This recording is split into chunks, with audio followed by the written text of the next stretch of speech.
ओम नमो नारायण। गुरु ब्रह्मा गुरु विष्णु गुरुदेवो महेश्वर गुरु साक्षात् परब्रह्म तस्मै श्री गुरुवे नमः।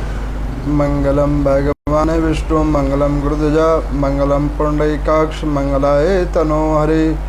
हरे कृष्णा कृष्णा कृष्णा हरे हरे, हरे राम राम राम हरे हरे। इन पुराण की कथाओं की श्रृंखला में एक और पुराण की कथा आप लोग श्रवण करेंगे। इस पुराण का नाम मत्स्य पुराण है और समस्त पुराणों के अंदर में सर्वप्रथम जो पुराण है वो है मत्स्य पुराण। तो उस मत्स्य पुराण की कथा को अब आप लोग कुछ समय कालों के अंदर, कुछ कल्पों के अंदर में दैनिक रूप में इस कथा को श्रवण करेंगे, जिसको पहले मूल पाठों के द्वारा आपको श्रवण कराया जाएगा और उसके बाद में प्रासंगिक रूप में उस मूल पाठ को आप लोगों के समक्ष पूर्ण रूप से रखा जाएगा। तो सबसे पहले मूल पाठ होगा। तो मूल पाठ में एक बार दीर्घकालिक यज्ञ की समाप्ति के अवसर पर नैमिषारण्य में निवासी शौनक आदि मुनियों ने एकाग्रचित्त बैठे हुए सारे शौनकादिक ऋषियों ने सूत जी को बार बार अभिनंदन किया और उनको कहा कि हे प्रभु, कृपा करके मत्स्य पुराण की कथा को आप श्रवण करवाइए। तब सूत जी कहता है कि पूर्व काल में भगवान गदाधर ने मत्स्य पुराण की कथा को श्रवण करवाया था, वही कथा मैं आप लोगों को श्रवण करवाऊंगा। तो वो कहते हैं कि देखो, एक समय कल्प के अंदर में प्राचीन काल में सूर्य पुत्र महाराज मनु ने जो क्षमाशील संपूर्ण आत्मगुणों को संपन्न सुख दुख को सम्मान देने वाले ऐसे उत्तम राजा अपने पुत्र को राज्यभार सौंपकर वन के अंदर में कठिन तपस्या के लिए गए। नाना प्रकार से तप यज्ञ उन्होंने किया। एक समय की बात है, आश्रम में पितृ का तर्पण करते हुए महाराज मनु की हथेली पर में जल के साथ ही एक मछली आ गिरी और उस मछली को उन्होंने अंजुल में उठाया, कमंडल में डाला, कमंडल से नदी में, सरोवर में डाला, सरोवर से नदी, नदी से समुद्र में डाला, तो वहाँ पर मत्स्य भगवान उत्पन्न हुए और उसकी ही कथा आप लोगों को मैं धीरे धीरे धीरे धीरे पूर्ण रूप से सुनाऊंगा। तो इस प्रकार से जो मूल पाठ की कथा है, जिसको मैंने स्वाध्याय पढ़ा है और उसको मैं अब आप लोगों को पूर्ण रूप से प्रासंगिक रूप में बतलाऊंगा। नैमिषारण्य तीर्थ के अंदर में शौनकादिक 88,000 ऋषियों ने भगवान श्री हरि की कृपा से सूत जी से पूछा कि प्रभु, इस वैवस्वत मनवंतर के अंदर में मत्स्य पुराण की कथा का आप व्याख्यान कीजिए। तो सूत जी भगवान मत्स्य पुराण की कथा सुना रहे हैं और उस पुराण की कथा जिसको मैंने पहले अध्ययन किया है और आपको मैं प्रासंगिक रूप में उसको सुनाऊंगा। तो इस पुराण की कथा की शुरुआत क्या हो रही है, तो जब शौनक आदि 88,000 ऋषियों ने नैमिषारण्य तीर्थ के अंदर में सूत जी भगवान से पूछा कि हे महात्मन, ये मत्स्य पुराण की कथा आप सुनाइए। तो वो कहने लगे कि देखो, मत्स्य पुराण की कथा सर्वप्रथम शुरुआत महाराज मनु के द्वारा हुई। भगवान सूर्य नारायण के ओजस पुत्र थे राजा मनु। उन राजा मनु ने भगवान सूर्य नारायण के द्वारा उत्पत्तित होने के बाद में भगवान श्री हरि की पूर्ण निष्ठा से आराधना और चिंतन किया राजा मनु ने। उन राजा मनु ने बहुत कल्पों तक भगवान का भजन किया, कीर्तन किया। फिर राज्य को चलाते चलाते जब उनकी आयु प्रौढ़ावस्था की ओर आने लगी तो राजा मनु ने अपने राज्य का सारा कार्यभार अपने पुत्रों को देकर राजा मनु तपस्या के लिए चल पड़े। तो एक दिन तपस्या करते करते करते करते उनकी तपस्या से प्रसन्न होकर भगवान नारायण ने मत्स्य का रूप बनाया। तो राजा जैसे ही तर्पण करने के लिए, वहां पर भगवान का तर्पण करने के लिए जैसे ही जल के अपने हाथ में अंजलि में लिया, तो उस अंजलि के अंदर में राजा ने क्या देखा कि एक छोटी सी मछली राजा के हाथ में आ गई। राजा ने उस मछली को देखकर, उसके प्राण की रक्षा करता हुआ देखकर, राजा ने पहले तो मन बनाया कि इस जल को मैं छोड़ देता हूं। और जो ही राजा ने उस जल को छोड़ना चाहा और वो हाथ की रखी हुई मछली को जल में फेंकना चाहा, तो वो मछली में से एक स्वर आया कि राजा, तुम इस प्रदेश के महाराज हो, इस प्रदेश के सम्राट हो, तुम्हारी हम प्रजा हैं और हमारी रक्षा करना तुम्हारा परम अधिकार है। राजा तुम मेरी रक्षा करो। तो राजा मनु ने उस मत्स्य को अपने कमंडल के अंदर में, जो जल रखा था उस कमंडलू के अंदर में उसको रख दिया। अब वो राजा कमंडली के अंदर में जैसे ही उस मत्स्य को रखा तो कमंडल के अंदर में वो मत्स्य, वो मछली और बड़ी होगी और वो कमंडल से बाहर निकलने लगी। राजा ने उस मछली का आकार बढ़ता हुआ देखकर राजा ने एक सरोवर के अंदर में उस मत्स्य को रखा। फिर वहां उस सरोवर के अंदर में भी वो मत्स्य का आकार बढ़ता रहा। राजा ने फिर बड़ी कठिन परिश्रम किया और गंगा के नदी के अंदर में उस मत्स्य को पुनः रखा। लेकिन वो मत्स्य ने इतना बड़ा आकार बना लिया कि राजा उस नदी से भी उस मत्स्य को निकालकर फिर समुद्र में लेकर आए। और जब वो समुद्र के अंदर में उस मत्स्य को लेकर आए राजा, तो राजा क्या देखते हैं कि समुद्र के पूरे क्षेत्र के अंदर में उस मत्स्य ने आकार और रूप ले लिया है। तब राजा ने सोचा कि ये साधारण मत्स्य नहीं है,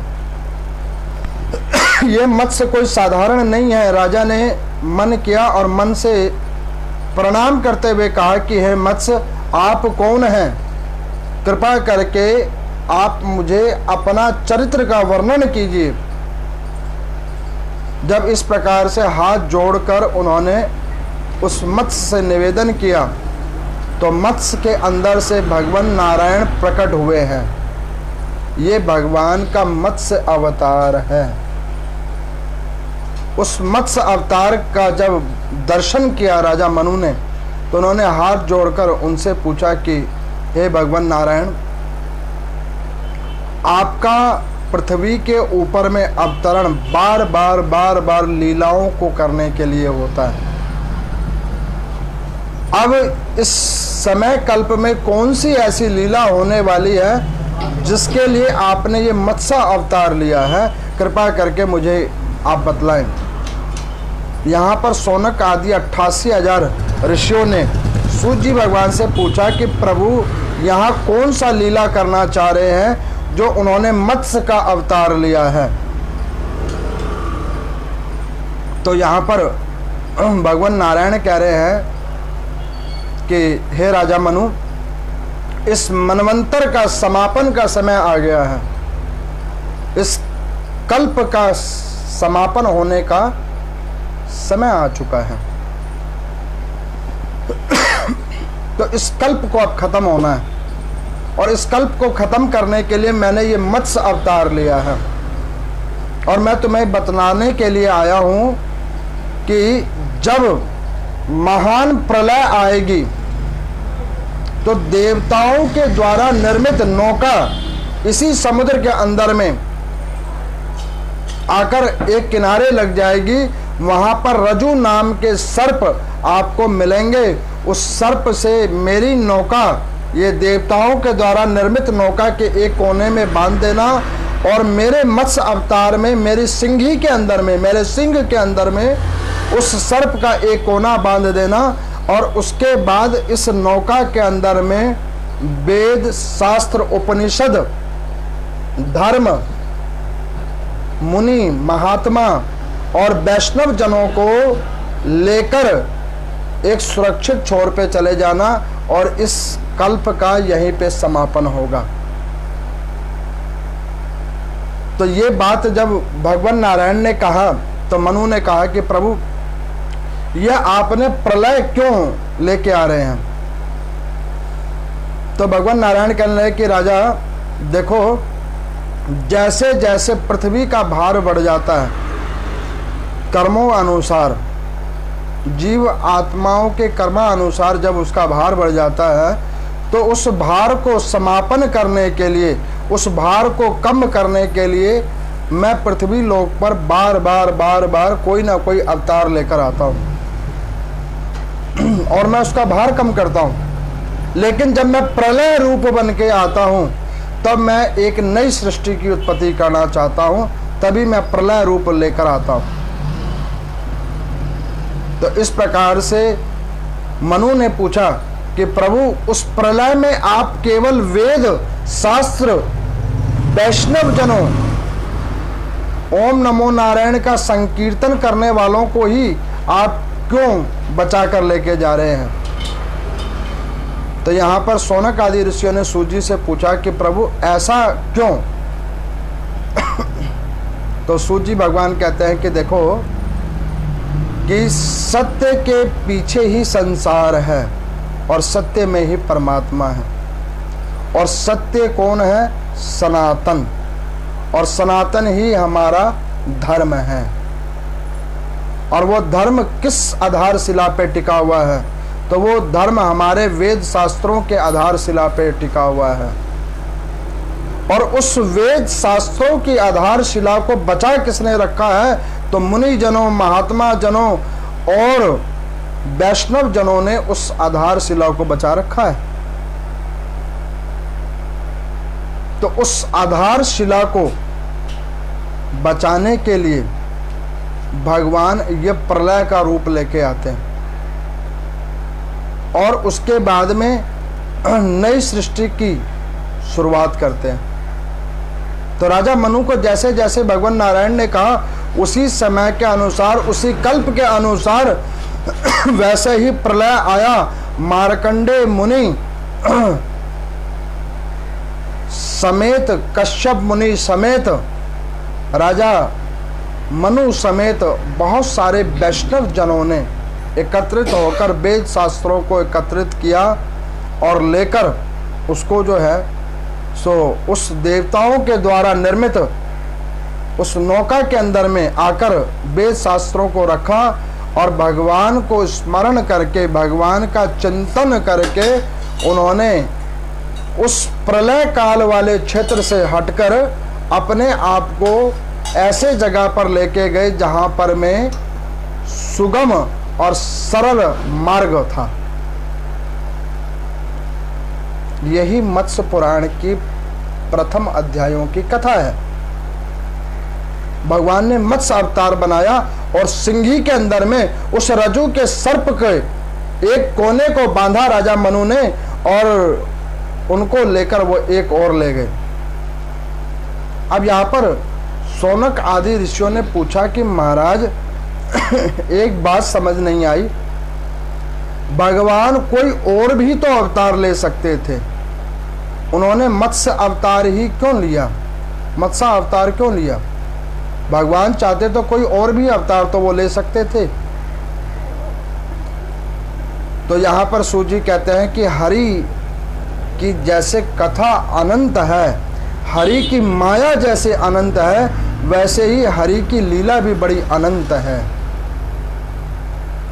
भगवान ने प्रलय रूपी जल को बनाया आधारशिला, इस सृष्टि को नई संचेतना देने के लिए। अगर आप एक दृष्टिकोण से देखो, जल ही जीवन है, कहते हैं ना हम लोग, जल ही जीवन है। लेकिन वही जल जब प्रलय रूप ले लेते हैं तो जल जीवन को भी हरण कर लेता है। उसी प्रकार से भगवान ने उस जल का एक सहारा लिया है, आधारशिला बनाया है इस प्रलय रूप को लेकर कि इस पृथ्वी के ऊपर में नाना प्रकार के पाप कर्मों को खत्म करने के लिए ये मत्स्य अवतार लिया। भगवान इस मत्स्य अवतार से ये बताना चाह रहे हैं कि पृथ्वी पे सबसे पहला अगर कोई धान्य है तो वो है धान, और सबसे पहला अगर कोई जीव आत्मा पृथ्वी के ऊपर में है तो वो है मत्स्य। इसी से सृष्टि की संरचना है, इसी रूपों से पृथ्वी के ऊपर में जीव आत्माओं की समाविष्टि है। तो भगवान ने ये अवतार इसीलिए लिया, और ये अवतार को लेकर उन्होंने वेदों को, शास्त्रों को बचाना चाहा, और वैष्णव जनों की रक्षा करने के लिए परमात्मा ने ये अवतार लिया। और इस अवतार के अंदर में उन्होंने मन में ये विचार किया कि पृथ्वी के ऊपर में सर्वत्र जीव आत्माओं के अंदर में हरि नाम संकीर्तन का प्रचार प्रसार हो। तो यहाँ पर शौनक आदि ऋषियों ने पूछा कि महाराज मनु ने और ऐसा क्या आभास किया? तो वो कहने लगे कि देखो, मनु ने भगवान मत्स्य भगवान से जब प्रलय को एक किनारे पे प्रभु लेके आ गए थे तो उन्होंने जाकर पूछा प्रभु से कि प्रभु आपने जो ये नई सृष्टि की ओर हमें लेके आए हैं, यहाँ पर इस सृष्टि के ऊपर में जीवात्मा रहेंगे कैसे? तो उन्होंने बतलाया कि देखो कि हम आपको बतलाते हैं कि भगवान ने अपने शरीर के अंदर से 3 गुण निकाले, सतोगुण, रजोगुण और तमोगुण। तो राजा मनु ने पूछा कि प्रभु इस सतोगुण और रजोगुण और तमोगुण से क्या होगा? तो उन्होंने कहा कि देखो, सतोगुण से जीव आत्मा में सनातन धर्म का प्रचार प्रसारण होगा, धर्म का आवाहन होगा, वो सतोगुण होगा। धर्म के प्रति आस्था होगी, वो सतोगुण होगा। उन्होंने कहा कि प्रभु रजोगुण क्या होगा? तो उन्होंने कहा कि रजोगुण के द्वारा जीव आत्मा कर्मों को भोगेगा, लोगों के अंदर में एक दूसरे के प्रति प्रेम भाव जागृत होगा, वो रजोगुण होगा, जिसमें क्रय विक्रय भी अंदर में जुड़ेगा। तो उन्होंने कहा कि प्रभु फिर तमोगुण? तो उन्होंने कहा कि तमोगुण के द्वारा ही व्यक्ति संहार की ओर जाएगा। तो उन्होंने कहा कि प्रभु फिर संहार की ओर जाने के लिए आपने तमोगुण बनाया? उन्होंने कहा बिल्कुल। तो उन्होंने कहा कि ये तीनों गुण को किस किस के अंदर में डाला जाएगा? तो भगवान नारायण कहने लगे कि राजा मनु, ये सारे जीव आत्माओं के अंदर में तीनों गुणों को डाला जाएगा। तो शौनक आदि 88,000 ऋषियों ने पूछा सूत जी से कि प्रभु एक बात समझ नहीं आई कि ये तीनों गुण सारे जीव आत्माओं के अंदर में है? तो उन्होंने कहा बिल्कुल, ये सारे गुण सारे जीव आत्माओं के अंदर में है। तो उन्होंने कहा कि प्रभु ये कैसे हैं सब लोगों के अंदर में? तो यहाँ पर वो बतला रहे हैं कि देखो, जब एक व्यक्ति सदकर्म को करता है, सत्य कर्म को करता है, देवव्रत होकर कोई कार्य करता है, तो उस देवव्रत कार्यों को सतोगुण कहते हैं। दूसरा रजोगुण। रजोगुण में क्या होता है कि व्यक्ति कर्म करता है अपने शरीर का निर्वाह करने के लिए, संबंध बनाता है, समाज बनाता है, परिवार एक बनाता है, वो रजोगुण को दर्शाता है, जिसमें भाई बंधु पुत्र पुत्री पति पत्नी पिता माता ये सारे संज्ञान होते हैं, वो उसी रजोगुण से लिप्त होते हैं। और अंतिम तमोगुण, उस तमोगुण का प्रयोग व्यक्ति जो सद्गुरु की कृपा से, जिनके ऊपर सद्गुरु की कृपा होती है, उस तमोगुण का वो सदुपयोग करते हैं, और उस सदुपयोग से वो तमोगुण भी सतोगुण में परिवर्तित हो जाता है।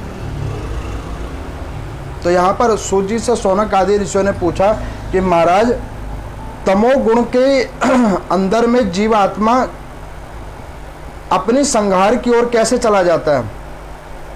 तो कहते हैं कि देखो तमोगुण के अंदर में सबसे पहला आता है क्रोध, लोभ, मद, मोह। ये सारी चीजें उसकी अंदर की शाखाएं हैं और ये शाखाएं जीव आत्मा को किसी से लड़वा देती है, किसी से जुड़वा देती है और किसी से विलक्षण हालात में पहुंचा देती है और वही उसकी निर्णायक स्थिति की ओर लेके चली जाती है। तो यहाँ पर सूजी से शौनक आदि ऋषियों ने पूछा कि प्रभु उसके बाद क्या हुआ। तो कहने लगे कि उसके बाद में राजा मनु ने भगवान मत्स्य से पूछा कि प्रभु आप बतलाइए कि ब्रह्मा जी ने जिनको आपने सृष्टि के लिए, सृष्टि संरचना के लिए जिसको आपने कार्य सौंपा था, उन्होंने आगे क्या कर्म किया। तो कहने लगे कि देखो ब्रह्मा जी ने सृष्टि संरचना के लिए सबसे पहले अपने मन से 10 पुत्रों को जन्म दिया। मानस पुत्र, जिसमें सर्वप्रथम नारद जी हैं जो स्वयंभू नारायण भगवान के मन हैं। महर्षि कश्यप हैं, कई सारे प्रजापति हैं, बहुत सारे मुनि हैं, भृगु हैं। ब्रह्मा जी की ऐसे 10 मुनि संतानें हैं जो मानस पुत्र की संज्ञान में हैं, जो ब्रह्मा जी के मन से उत्पत्तित हुई हैं। उन ब्रह्मा जी के पांव के दाहिने अंगुष्ठा से प्रचेता उत्पन्न हुए हैं, बाएं अंगुष्ठा से दक्ष आदि उत्पन्न हुए हैं। और राजा मनु तुम भी तो ब्रह्मा जी से ही उत्पत्तित हो। दाहिनी जंघा से राजा मनु उत्पत्तित हैं और बाईं जंघा से शतरूपा उत्पत्तित है जो ब्रह्मा जी की पुत्री है, जिसकी और भी एक कथा है। तो यहाँ पर शौनक आदि ऋषियों ने सूजी भगवान से पूछा कि प्रभु ब्रह्मा जी ने अपनी पुत्री से ही विवाह की कामना की थी, जिसकी कथा केवल मत्स्य पुराण के अंदर में है। कृपया कर उसके ऊपर भी प्रकाश डालिए। तो यहाँ पर सूजी भगवान कहते हैं कि जब ब्रह्मा जी ने सृजन करना शुरू किया तो उन्होंने क्या किया, अपनी पुत्री में ही भोगावस्था अपने मन में विचार किया, भोग्य वस्तु अपनी पुत्री को ही जाना, जिसके फलस्वरूप ब्रह्मा जी को ब्रह्म दोष लगा और उस ब्रह्म दोष को ब्रह्मा जी ने अपने दोष को नारायण भगवान के द्वारा निवारण करने के लिए कई जगहों पे पाटा और वो कई जगहों पर उसको बांटा और अपने उस दोष से निवृत्त हो गए हैं, जिसकी कथाएं मैं आपको आगे सुनाऊंगा।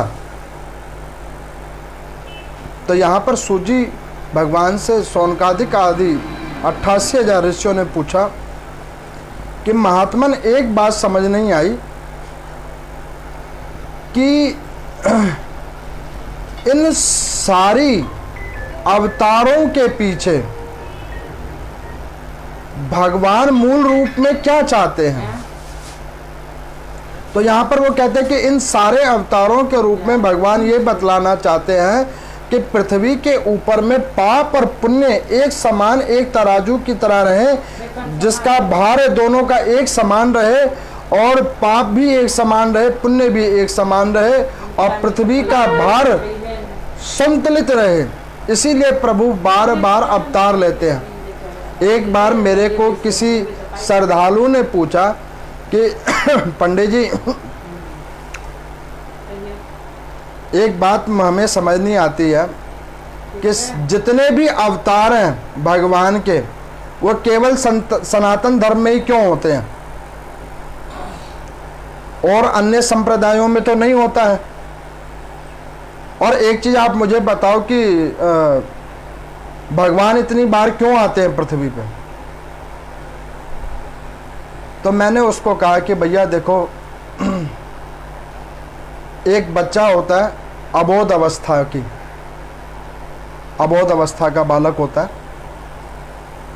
और वो बालक एक समाज की भीड़ के अंदर, एक बाजार के अंदर में भटक जाता है, और उस भटके हुए हालात में जब वो आवाज लगाता है कि माँ मेरी रक्षा करो, माँ मुझे बचाओ, तो उसकी माँ क्या करती है, बगैर किसी को सोचे, बगैर किसी का समझे, वो फटाफट जाती है और उस बच्चे को उठा के लेके आ जाती है।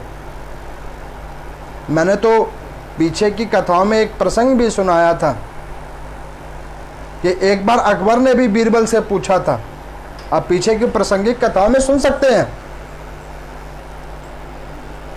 कि भगवान बार बार अवतार क्यों लेते हैं। भगवान अपने वैष्णव ऐसे श्रद्धावान भक्तों से इतना स्नेह करते हैं कि उनके दुख को देखकर भगवान बैकुंठ में क्षण भर भी वास नहीं कर पाते।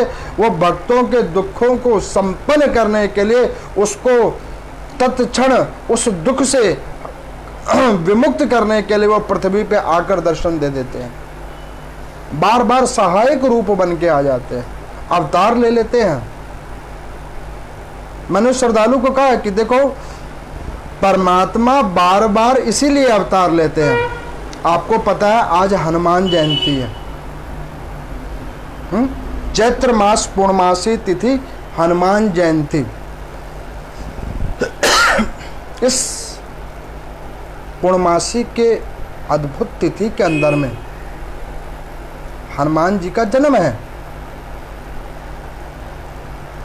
यह हनुमान जी उन 8 चिरंजीवियों में सर्वप्रथम है।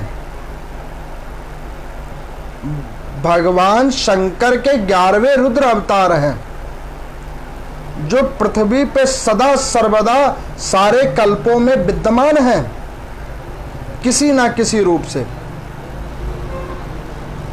अब मैं आपको बतलाऊं, जिसने मुझसे पूछा कि प्रभु बार बार अवतार क्यों लेते हैं, तो मैं आपको बतलाऊं कि प्रभु तो बार बार जो अवतार लेते हैं वो भक्तों के दुखों को हरण करने के लिए लेते हैं, लेकिन उसके अलावा परमात्मा कई रूपों में वो सदा सर्वदा पृथ्वी पे वास करते हैं। कई रूपों में अपने वैष्णव जनों को ऊपर में सहाय होने के लिए, उनके ऊपर में कृपा और करुणा करने के लिए वो सदा सर्वदा पृथ्वी पे ही रहते हैं, नाना प्रकार रूपों से। उन्हीं रूप में एक रूप हनुमान जी हैं, जो जहां भी कोई भगवान नारायण का भक्त, कोई वैष्णव जब दुखित होता है तो उसके कोई ना कोई सहायक रूप में आकर वो खड़े हो जाते हैं। आपको पता है, आपको सुन के बड़ी आश्चर्यता होगी, जो मैं आपको बताऊंगा उसको सुन के आपको बड़ा आश्चर्य होगा। अभी आप लोगों ने कुछ समय कल्पों में देखा होगा कि श्रीलंका की बड़ी दयनीय हालात हो गई, भुखमरी आ गई, अन्न को लोग तरसने लगे, महंगाई बढ़ गई। लेकिन वहां पर में एकदम से कोई अगर उसे मदद करने के लिए तैयार हुआ तो भारत देश हुआ। क्यों हुआ भारत देश? क्योंकि भारत के अंदर में ही सनातन धर्म की शुरुआत है, वहीं पे परमात्मा वास करता है। और श्रीलंका तो पहले ही भारत का एक हिस्सा है,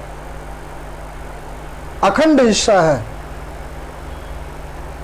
जहां पर बहुत सारे ऐसे वैष्णव जन हैं, जहां पर 8 चिरंजीवियों में एक चिरंजीवी महाराज विभीषण बैठे हुए हैं। तो उनकी रक्षा करने के लिए भारत कैसे नहीं जाएगा? उनकी रक्षा करने के लिए हनुमान जी अन्य रूप में कैसे नहीं पहुंचेंगे? उनकी रक्षा करने के लिए हरि भगवान खाद्य पदार्थों के रूप में कैसे नहीं पहुंचेंगे? मैंने तो पीछे की पुराणों की कथा में आपको बतलाया था ना कि भगवान तो अन्न के रूप में भी जाकर प्रकट हो जाते हैं। ये तो सोचने और समझने की शक्ति के ऊपर में है।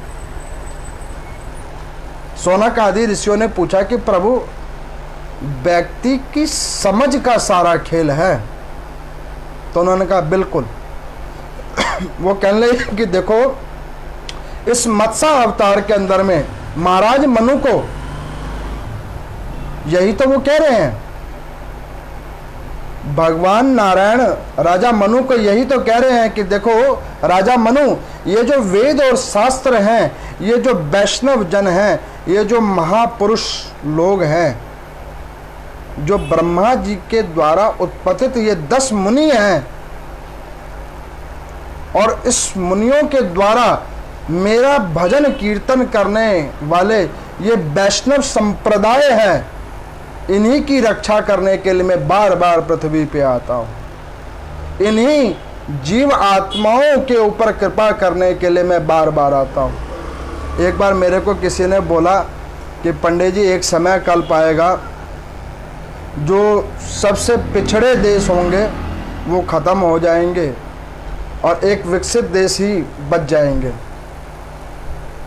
क्योंकि इन कथाओं को बहुत सारे लोग सुनते हैं, बहुत जगहों पे सुनते हैं, तो सब लोग अपने अपने विचार रखते रहते हैं। अभी नवरात्राओं में ये कथा नहीं हुई, लेकिन जो दैनिक हमारी बहुत सारी श्रद्धालु हैं जो इस श्री शक्ति मंदिर के पेज से जुड़ी हुई है अथवा यूट्यूब चैनल से जुड़ी हुई है, और जो हम लोगों से जुड़ी हुई है, तो दैनिक रूप में बीच बीच में साधुवाद रूप में मैंने बीच बीच में कई बार उन लोगों से मिला, कई बार मैंने उन लोगों की बातों को सुना, उनका उत्तर भी दिया मैंने बीच बीच में। तो मैंने उनको ये कहा कि देखो, पृथ्वी पे और कुछ रहेगा चाहे नहीं रहेगा, लेकिन भारतवर्ष सदा सर्वदा पहले भी था और आगे भी रहेगा, ये पूर्ण सत्य है, क्योंकि यहाँ पे परमात्मा का वास है। और आप देखना, इस कलयुग की समापन होने पे, जब ये कलयुग समापन की ओर आएगा, तो उस समापन की ओर में अगर कुछ बचा होगा तो वो भारत खंड ही बचा होगा। ये एक कोई जम्बू द्वीप बचा होगा तो वो भारत जम्बू द्वीप ही बचा होगा, उसके अलावा सब कुछ जलमग्न हो जाएगा। और उस भारत खंड के अंदर में जितने भी वैष्णव जन हैं, वो वैष्णव जन ही बचेंगे और वो श्री धाम को जाएंगे, प्रभु के धाम को जाएंगे। यही मत्स्य पुराण की कथा का मूल तत्व है। तो सौनक आदि ऋषियों ने पूछा कि प्रभु, इन कथाओं के मूल तत्वों को जानने के बाद भी जीव आत्मा नहीं मानता है, क्यों? तो यहाँ पर एक प्रसंग सुना रहे हैं, वो प्रसंग मैं आपको सुनाता हूँ। बड़ा अद्भुत प्रसंग है। एक महात्मा हुए जिनका नाम था सदानंद, बड़े अद्भुत संत थे। तो उन सदानंद महात्मा जी के पास में एक सेवक था जो सेवा कम करता था, गुरु जी से कामना ज़्यादा करता था। गुरु जी हमें ये मिल जाए, गुरु जी हमको वो हो जाए। जैसे हम लोग आज, जैसे हनुमान जयंती है, कई लोग हनुमान जी को कुछ चढ़ा रहे हैं किसी कामना के लिए, कोई लोग कुछ कर रहे हैं किसी कामना के लिए बगैर कामना के। तो हनुमान जी भी बड़े कंफ्यूज हो जाते हैं कि किस किस के ऊपर कैसे कैसे कृपा करें, क्योंकि सबने तो कामना में ही मांग रखा है, और किस किस को क्या क्या दे दे। तो वो भी कहते हैं कि जो श्री राम जी करें, और हम तो कहते हैं कि भैया कामना करके कभी कोई पूजा नहीं करना। अगर कामना करना तो ओम नमो नारायण की कामना करना, अपने गुरुदेव भगवान की दी हुई दीक्षा का कामना करना, कहना कि अगर कुछ मिले तो वो हरि के चरणों का ध्यान मिले, उनका सानिध्यता प्राप्त हो, संत जनों गुरु जनों की कृपा प्रसादी रूप में मिले। उन सदानंद नाम के महात्मा थे, तो उनका एक सेवक था जिसका नाम था राम सेवक। वो उनके आश्रम में बड़ी सेवा करता था। क्यों सेवा करता था? क्योंकि उसके पास में बहुत सारी चीज़ों की कमी थी। मेरे को अभी पीछे किसी ने बोला किसी संप्रदाय का नाम लेके, मैं उस संप्रदाय का नाम नहीं लूँगा। वो कहने कि पंडित जी, उस संप्रदाय के अंदर में सब लोग एकत्रित होकर एक जगह पे भोजन करते हैं तो उसके ऊपर में परमात्मा की कृपा होती है। एक पत्तल में 4 व्यक्ति भोजन करके खाते हैं तो उसके ऊपर परमात्मा की कृपा होती है। मैंने उनको कहा कि प्रभु ये विश्वास का नजरिया है। अरे उन जगहों पे भी परमात्मा विद्यमान है जहां पर मंदिर नहीं है, जहां हिंदी भाषा नहीं बोलते। ऐसे बहुत सारे क्षेत्र हैं, उनके ऊपर भी हरि भगवान कृपा करते हैं। तो जिन्होंने इस अन्न को एक जगह पे सामूहिक रूपे ग्रहण करने पे अगर विश्वास जागृति कर रखी है तो ये कौन सी बड़ी बात है? ये कोई बड़ी बात नहीं है, क्योंकि मैंने तो आपको बतलाया ना कि अन्न के अंदर में भी परमात्मा है। अरे उस अन्न में भी तो परमात्मा है। उस अन्न में अगर आप शुद्ध भाव करके देखो, मैं आपको बतलाता हूं, एक घर में आप खाना बनाओ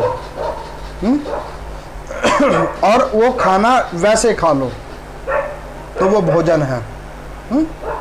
लेकिन उस खाने को बनाने के बाद परमात्मा के आगे रख दो और प्रभु के आगे भोग लगा दो तो वो प्रसाद है। भोजन वही है, खाद्य पदार्थ वही है, लेकिन अब उसके 2 मतलब हो गए, एक खाना था और एक प्रसाद है। खाना सर्वसाधारण हो गया, प्रसाद परमात्मा की कृपा हो गया। तो उस राम सेवक की जो पत्नी थी वो रोज उसको कहती थी कि तुम एक काम करो, ये बड़े चमत्कारी महात्मा हैं, इनकी सेवा भाव करो, इस चमत्कारी महात्मा की सेवा भाव करो और इस चमत्कारी महात्मा की सेवा भाव करो और सेवा भाव करके अपने दुखों का निवारण करो। तो वो राम सेवक क्या करता, उन महात्मा की खूब दिल जान से सेवा करता था।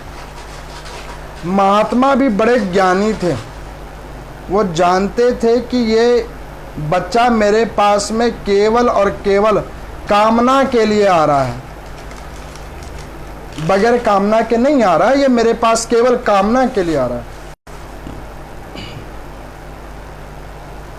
तो उन्होंने भी, सदानंद महात्मा जी ने क्या किया, बहुत समय तक उस बच्चे को अपने पास रखा, राम सेवक को।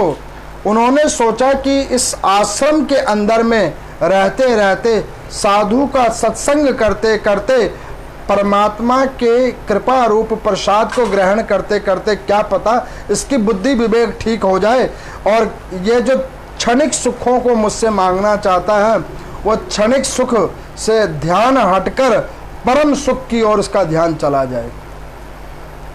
तो उस संत ने बहुत समय तक ये सोचा। मैंने तो पीछे की कथाओं में बतलाया कि गुरु की कृपा ही बहुत अनंत है, अनंत महिमा है गुरुजनों की कृपा की, अनंत अनंत महिमा है। ऐसे गुरुदेव भगवान होते हैं जो जीव आत्मा का कल्याण करने के लिए अरे क्या क्या रूप लेकर नहीं आ जाते। उनकी दी हुई दीक्षा एक गहरे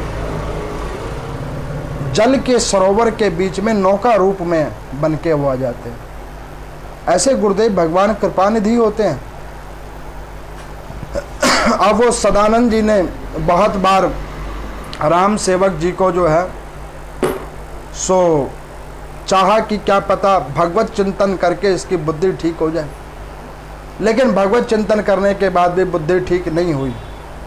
कई लोग कई वर्षों से पूजा कर रहे हैं, कई सारी चीजों का वो मंत्र साधना उपासना और सब कुछ जान रहे हैं, लेकिन बुद्धि ठीक नहीं होती। क्यों ठीक नहीं होती? क्योंकि वो मंत्र साधना की गई पूजा बस क्षणिक सुखों के लिए है, क्षणिक सुखों की प्राप्ति के लिए की गई है। इस वजह से वो बुद्धि ठीक नहीं होती, बुद्धि के अंदर में सुगम विचार नहीं आते, परमात्मा की कृपा करने नहीं पड़ती है, गुरुजनों की दी हुई कृपा प्रसादी भी बुद्धि में नहीं आती है।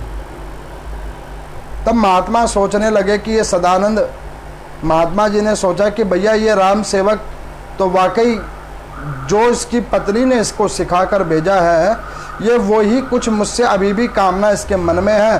तो उन्होंने क्या करा कि एक दिन एक समय में ब्रह्म मुहूर्त के अंदर में उठे। उन्होंने कहा कि पुत्र, तुम्हारी सेवा से हम अति प्रसन्न हुए हैं, तो तुम्हारी सेवा को देखकर हमारा दिल बड़ा प्रसन्न हुआ है, तो हम जा रहे हैं तीर्थाटन को 2 दिन के लिए। तीर्थाटन को 2 दिन के लिए हम जा रहे हैं, और ये एक पत्थर है, ये पत्थर तुम्हें दे रहे हैं, इसको जिस भी धातु से स्पर्श करा दोगे वो सोने का बन जाएगा, और तुम्हारा जो कामना मेरे प्रति है वो तुम्हारी कामना भी पूर्ण हो जाएगी। तुमने शुरू से मेरे से अभिलाषा की है धन मिल जाए, तो तुम्हारे धन की अभिलाषा भी पूर्ण हो जाएगी। आपको पता है, मेरे पास में सब प्रकार के लोग आते हैं मंदिर में। कोई कहता है कि पंडित जी कुंडली देख के बताओ कि हमें मेरा काम नहीं चल रहा है। कोई आता है कि पंडित जी मेरे को संतान नहीं है। कोई कहता है पंडित जी मेरी शादी नहीं है। कोई कहता है कि पंडित जी हमारे घर में अशांति बहुत है, कोई रोग, कोई दोष, कोई कष्ट। और मैं सबको कहता हूँ कि भैया, इन रोग दोष कष्टों से कहाँ भाग रहे हो? ये छोटे छोटे दुखों से कहाँ भाग रहे हो? अरे इससे भागने से काम नहीं चलेगा। अरे कभी कभी तो हमारे अपने निजी लोग भी कहते हैं कि पंडित जी जब विचलित होते हैं तब भगवान के आगे आके अरदास लगवाते हैं कि प्रभु कैसे भी मेरा ये कार्य संपन्न हो जाए। और मैं सबको कहता हूँ कि भैया, अरदास मैं ऐसे किसी भी चीज़ों की नहीं लगाता। अरदास छोटी छोटी चीज़ों के लिए परमात्मा के पास अरदास मत लगाओ। हर छोटे से दुख के पीछे परमात्मा के पास अरदास मत लगाओ। उनके पास अगर अरदास लगानी है तो हरि नाम संकीर्तन की अरदास लगाओ। उस बड़ी वस्तु में ये छोटी मोटी वस्तुएं तो अपने आप खत्म हो जाएंगी, लेकिन हम लोग अपने कर्म बंधनों में पड़कर उन चीज़ों को सोचते नहीं हैं, परमात्मा से मांगते रहते हैं। अब उस राम सेवक ने ऐसे ज्ञानवान महात्मा का सानिध्य तो प्राप्त किया, लेकिन उस सानिध्यता से हरि की प्राप्ति नहीं की, उससे भी धन की वस्तु की प्राप्ति की अभिलाषा की। अब यहाँ पर उन महात्मा ने उनको कहा कि एक काम करो, इस पारस रूपी पत्थर को लेके जाओ, और इस पत्थर को जहाँ जहाँ तुम स्पर्श करा दोगे तो तुम्हारी दरिद्रता खत्म हो जाएगी, और तुमने जो इतने वर्षों तक हमारी सेवा की है उस सेवा का तुम्हें फल भी मिल जाएगा। लेकिन पुत्र ये ध्यान करना, 2 दिन के बाद में वो पत्थर तुमसे ले लूंगा। तो कहने लगा कि ठीक है गुरुदेव। अब उस राम सेवक जी ने क्या किया कि उस पत्थर को लिया और लेकर अपने पास में रख लिया, और फटाफट बाजार में गया। ग्रीष्मकालीन था, बड़ी गर्मी थी, धूप इतनी तेज थी, तो उस धूप के अंदर में जब वो गया तो वो थक गया, और थक कर एक वो वृक्ष के नीचे बैठ गया।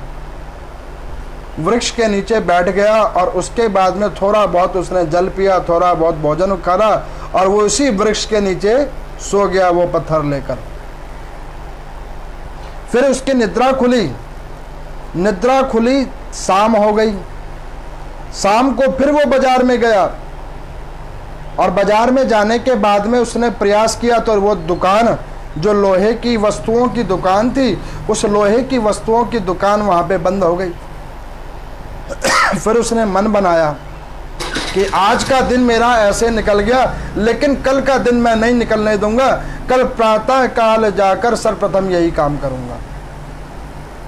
अब यहाँ पर सूत जी कह रहे हैं कि देखो, दुकानदार तो रोज ही आ रहे हैं अपना सामान खरीदने और बेचने के लिए, लेकिन देखना आपको है ना कि आप आज आए हो कि नहीं हो, आए हो लेने के लिए।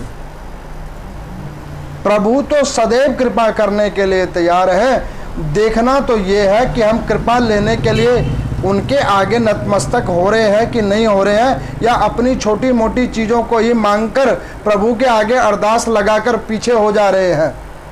मैं तो बहुत बार कहता हूँ कि किसी संत जनों के पास जाओ, गुरुजनों के पास जाओ, और जब उनके पास में जाकर नतमस्तक हो तो उनसे यही कहना कि प्रभु अगर आप कृपा करो तो बस इतनी कृपा करना कि इन पाप कर्मों से विमुक्त कैसे होंगे, उसका मार्गदर्शन करना, ना कि ये छोटी मोटी चीज़ों को मांगना शुरू करना, प्रभु ये दे दो, प्रभु वो दे दो। अरे कब तक मांगते रहोगे? ये मांगने वाली हालात से ऊपर तो उठना पड़ेगा ना। लेकिन हम लोग उसी हालात के अंदर में रहते हैं, समय व्यतीत करते हैं। अब यहाँ पर उसका एक दिन बीत गया। अब उसने अगले दिन क्या किया, अपनी बीवी को, अपने बच्चों को बोला कि एक काम करो कि चलो ये पारस का पत्थर है, इस पारस के पत्थर को लेकर चलो और लोहे का जहाँ खदान है वहीं पे जाकर इसको स्पर्श करवाते हैं, लोहा खरीद लेते हैं और उससे इतना सोना कर्जित कर लेंगे, इतना सोना कर्जित कर लेंगे कि जिससे हमारी कई पुस्तकों का कल्याण का मार्ग खुल जाएगा। अब उसके पति पत्नी बच्चे सब वहां पर गए, देख लिया, लोहे को खरीद भी लिया, लेकिन लोहा खरीद तो ज्यादा लिया, अब उसे उठाए कौन? तो उन्होंने कई और मजदूरों को पूछा, तो मजदूर उनको पूछे भैया इतना जो लोहा आप एकत्रित कर रहे हो किस लिए? तो उन्होंने कहा कि ये हम आपको नहीं बताएंगे, लेकिन इसको लेकर छोड़ो। कोई पूछे कि इतना लोहे से कौन सी बिल्डिंग बनाओगे? तो कहे कि इसको छोड़ो, इसको लेके चलो, हम तुम्हें तुम्हारी मजदूरी देंगे। लेकिन सब कोई पूछे कारण, लेकिन वो कारण इसलिए ना बताए कि इस कारण को बताने से किसी को अगर ये पता लग जाएगा कि भैया ये पारस मणि के स्पर्श पे ये सोना बन जाएगा और इसमें सब कोई भाग ले लेंगे, तो वो किसी को ना बताए कि इसके पीछे ये राज है। ऐसे करते करते फिर शाम हो गई, खरीदा हुआ लोहा वहीं जस का तस रह गया, और अगले दिन गुरुदेव भगवान आए और उस पारस मणि को ले लिया।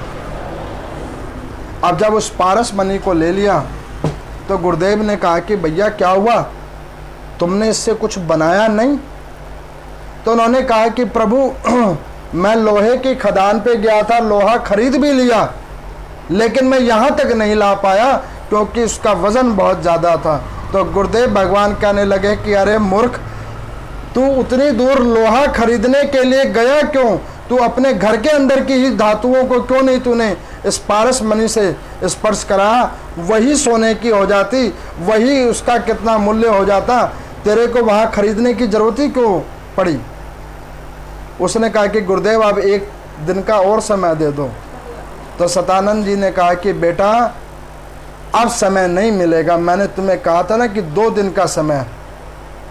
तो यहाँ पर सोनक आदि ऋषियों ने पूछा सूत जी से कि प्रभु ये क्या हो रहा है?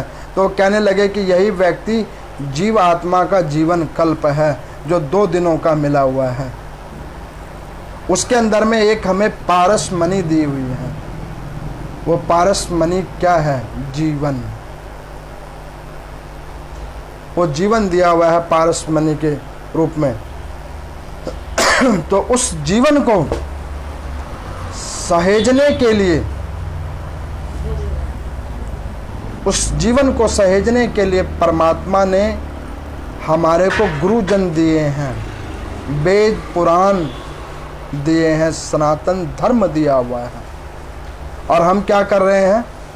उस सनातन धर्म को सुन तो रहे हैं, परिवार भी सुन रहा है, कुटुंब भी सुन रहा है, जगह जगह जाकर नाना प्रकार के मंदिरों में सर माथा भी रगड़ रहे हैं, लेकिन उस पारस मणि से लोहे रूप को स्वर्ण में नहीं बदल पा रहे हैं और छोटी छोटी चीज़ों के पीछे परिश्रम करते जा रहे हैं। सुबह हो गई, रात हो गई, सुबह हो गई, रात हो गई, खा लिया, सो लिया, चल लिया, फिर लिया, और समय बीता जा रहा है, और ऐसे करते करते करते करते और 2 दिन भी बीत जाते हैं। और परमात्मा के दरवाजे जब हम अपने कर्म फल भोग कर आते हैं तो परमात्मा क्या कहते हैं कि बेटा तू पृथ्वी पे गया, इस पारस मणि को तूने प्रयोग क्यों नहीं किया? तू बाहर कहाँ ढूंढने लग गया? मैं तो तेरे पास में था, तू मेरे को अपने पास में क्यों नहीं ढूंढा? जो तू पूरी पृथ्वी पे घूमता रहा, किन उपलब्धियों के पीछे पड़ा रहा, किन नातेदार रिश्तेदारों के पीछे पड़ा रहा, किन कुल बांधवों के पीछे पड़ा रहा, किन समाज के पीछे पड़ा रहा, जो तेरा समय ऐसे ही व्यर्थ हो गया। तो ये सच्चाई है, ये सत्यता है, ये एक पूर्ण सत्य है कि जो परमात्मा के द्वारा मिली हुई हमें 2 दिन का जो समय मिला हुआ है, उस 2 दिन के समय को हम लोग धीरे धीरे धीरे धीरे खत्म करते हुए जा रहे हैं। तो यहाँ पर सूजी भगवान कहते हैं उन 88,000 शौनक आदि ऋषियों को कि भैया ये 2 दिन खत्म मत करना। और मैं आप सब लोगों को कहता हूँ जो इस कथा को लाइव सुन रहे हैं अथवा डी लाइव इस कथा को अभी सुनेंगे, उन सबको मैं कहता हूँ कि देखो ओम नमो नारायण का जाप, ओम नमो नारायण का नाम संकीर्तन करते रहना, इस पारस मणि को बचा कर रखना, इस शरीर रूपी मणि को बचा कर रखना, ताकि बार बार बार बार पृथ्वी पे आपको आना ना पड़े, इस कर्म बंधनों में बार बार आपको पड़ना ना पड़े। इसलिए कि इस पारस मणि रूपी ओम नमो नारायण का नाम संकीर्तन करते रहना, जिससे पूर्ण कल्याण होगा। तो इसी प्रकार से इन कथाओं की श्रृंखला आप सब लोगों के बीच में समय समय कल्प कल्प पे दैनिक रूप में इस कथाओं को मैं आप लोगों के समक्ष रखूँगा और इस कथा को और पूर्ण प्रासंगिक रूप में आपको दैनिक रूप में श्रवण कराऊंगा। और मेरा अपना मानना है कि जब कई बार निरंतर प्रयत्न किया जाता है, हमें बच्चों में पढ़ाया जाता था करत करत अभ्यास के जरमती होत सुजान, उसी प्रकार से जब बार बार बार बार मैं अपना प्रयास कर रहा हूं और आप लोग अपना अपना प्रयास करोगे तो उस पारस रूपी नाम संकीर्तन को प्राप्त करके इस अधो गति वाले शरीर का मुक्ति होगी। ओम नमो नारायण।